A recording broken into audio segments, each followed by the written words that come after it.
अस्सलाम वालेकुम दोस्तों क्या कभी आपने अपने अंगूठे पर एक निशान देखा है? यानी कि चांद की तरह एक निशान होगा, आपके अंगूठे पर होगा या फिर आपकी इन उंगलियों पर होगा। तो इन 5 उंगलियों के बारे में आपको बताने वाला हूं। अगर इन 5 उंगलियों पर आपके निशान है किसी भी तरीके का, अगर चांद के आकार में निशान है या फिर कैसे भी निशान है, तो उससे आपकी जिंदगी पर क्या फर्क पड़ेगा, आपके काम अच्छे होंगे या फिर आपके काम बिगड़ेंगे, ये सारी बातें मैं आपको बताने वाला हूं। आपको वैज्ञानिक और डॉक्टरों के हिसाब से भी मैं इसमें चीज़ों के बारे में बताऊंगा और इल्मे जाफर के हिसाब से भी आपको बताऊंगा कि इन यानी कि अगर अंगूठों पर या फिर उंगलियों पर निशान होते हैं तो उससे हमें क्या फायदे होते हैं, क्या नुकसान होते हैं। तो दोनों चीज़ें आप सुनकर जाइएगा, वैज्ञानिक और डॉक्टर के हिसाब से क्या है और इल्मे जाफर की नज़र में क्या चीज़ें हैं, ये यानी कि क्या जानकारी है, वो पूरी जानकारी आपको बताने वाला हूं। तो आप इस वीडियो को दिल से लाइक कर इस वीडियो को पूरा जरूर देख लीजिएगा। इंसान के जो नाखून होते हैं ना, ये बहुत ही ज्यादा उसकी जिंदगी में अहमियत रखते हैं। इंसान की जिंदगी में क्या अच्छा होने वाला है, क्या बुरा होने वाला है, ये नाखून एक इशारा देते हैं। यानी कि इनकी कुछ निशानियां हैं,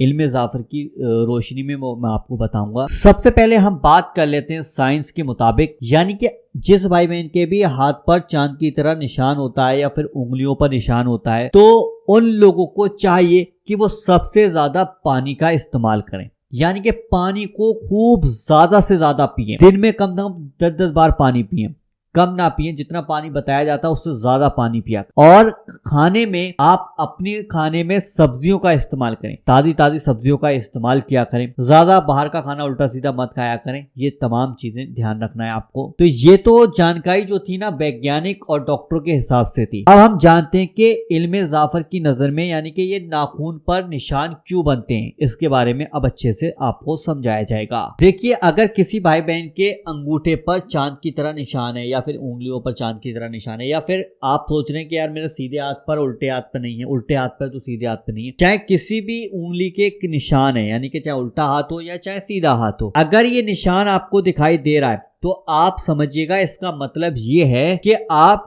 नजरे बद का शिकार हो चुके हैं। यानी कि किसी की भी नजर आपको लग चुकी है, आप जादू का शिकार हो चुके हैं, नजरे बद का शिकार हो गए, आपके पीछे दुश्मन लग गए, दुश्मनों ने आपके ऊपर जादू टोने टुटके करा दिए। तो वो जो इंसान है ना, वो इन सारी चीजों के अंदर घिर चुका है। अब इल्मे जाफर में एक दूसरी बात ये आती है कि जो शहादत वाली उंगली है, शहादत वाली उंगली पर अगर निशान आपको दिखाई दे रहा है तो इसका मतलब ये है कि कोई दुश्मन आपके पीछे पड़ गया है। यानी कि वो दुश्मन आपका पीछा कर रहा है, आप जो काम करने की कोशिश कर रहे हैं वो काम पहले से पहले वो दुश्मन बिगाड़ने की कोशिश करता है, वो किसी भी तरीके से कर सकता है। तो शहादत वाली उंगली पर अगर आपकी निशान है तो आप समझिए कि आपके पीछे कोई ना कोई दुश्मन पड़ चुका है। अब हम बात करते हैं कि शहादत वाली उंगली के बराबर वाली उंगली यानी कि बीच वाली उंगली पर आपके चांद की तरह निशान है या किसी भी तरीके का निशान है, तो इसका ये मतलब होता है कि वो इंसान जज्बात में ऐसा फैसला ले लेता है जिससे कि वो पूरी जिंदगी पछताता है, उसकी जिंदगी बर्बाद हो जाती है। वो ऐसे फैसले कर लेता है कि वो बाद में बहुत ही ज्यादा रोता है, बहुत ज्यादा पछताता है वो इंसान। तो उस इंसान को हमेशा चाहिए फैसला जो भी ले सोच समझ कर ले, अपने घर वालों से पूछ कर ले,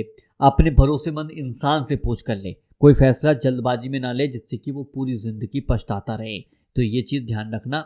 अब हम बात करते हैं कि बड़ी वाली उंगली के बराबर वाली में जो छोटी उंगली, इसके बारे में अगर इस पर किसी भी तरीके का निशान आप पाते हैं या देखा है आपने, तो उस इंसान के काम में रुकावट आने का इशारा है। यानी कि वो जो भी काम करेगा तो उसके कामों में रुकावट आ जाती है। तो उस इंसान को ये चाहिए कि वो अल्लाह की तरफ फौरन लौट आए, यानी कि नमाज पढ़े, दुआएं मांगे, दुआ को अपनी ताकत बना ले। जितनी ज्यादा ताकत से वो दुआएं मांगेगा, जितनी कसरत से दुआएं मांगेगा, इंशाअल्लाह उसकी तमाम वो दुआएं कबूल होती चली जाएंगी। और जो काम उसके रुक रहे थे, जो काम बिगड़ रहे थे, वो दुआओं के जरिए से इंशाअल्लाह बनना शुरू हो जाएंगे। अब हम बात करते हैं कि सबसे छोटी उंगली के बारे में। अगर इस पर किसी भी तरीके का कोई भी निशान आपको दिखाई देता है तो उस इंसान को कोई ना कोई उसका ऐसा करीबी शख्स होता है जिसके जरिए से उसको चोट पहुंचती है, जिसको वो इंसान छोटा समझता है, कि सोचता है इसके जरिए में इससे क्या हो जाएगा, उसी से उसको चोट ज्यादातर पहुंचती है और वो इंसान सबसे ज्यादा दुख झेलता है, यानी कि सबसे ज्यादा धोखे भी खाता है। तो उस इंसान को चाहिए कि वो ना छोटे में फर्क करे ना ही बड़े में फर्क करे, दोनों को एक साथ लेवल से लेकर चले। अब बहुत से जानकार ये भी कहते हैं कि ये जो निशान होते हैं ना, ये पानी की कमी से हो जाते हैं, हरी सब्जी ना खाने की कमी से भी हो जाते हैं। तो वो ये बोलते हैं कि ज्यादा से ज्यादा पानी पिए, ज्यादा से ज्यादा अपने खाने में हरी सब्जी का इस्तेमाल करें। और कुछ लोगों का कहना है कि ये जो निशान बनते हैं हमारे उंगलियों पर, अंगूठे पर,